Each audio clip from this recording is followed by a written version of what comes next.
मराठा आरक्षणाचा अंतिम टप्प्याचा लढा आता सुरू होणार आहे 27 ऑगस्टपासून 2 दिवसांनी अंतरवाली सारटी इथून मनोज जरांगे पाटील यांच्या नेतृत्वाखाली लाखो गाड्यांचा ताफा अंतरवाली सारटीतून मुंबईच्या दिशेने निघणार आहे। पहिल्या दिवशी शिवनेरीला मुक्काम आहे आणि त्यानंतर दुसऱ्या दिवशी लोणावळा मार्गे मुंबईला डायरेक्ट आझाद मैदानला धडक देणार आहे मनोज जरांगे पाटील यांचा हा मोर्चा। आणि त्यानंतर आमरण उपोषण मनोज जरांगे पाटील करणार आहेत। त्या संदर्भात आज त्यांनी बीडमधील मांजरसुंबा इथे इशारा बैठक बोलवलेली होती। सरकारला अंतिम इशारा दिलेला आहे।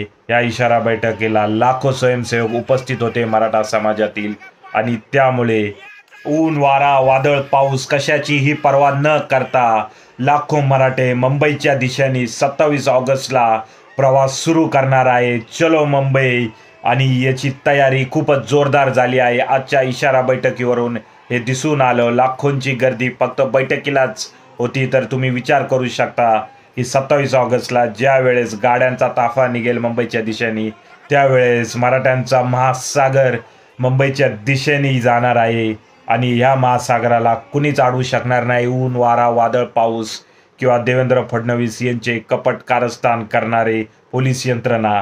त्यामुळे आता मराठा आरक्षणाचा हा लढा अंतिम टप्प्यातला असणार आहे।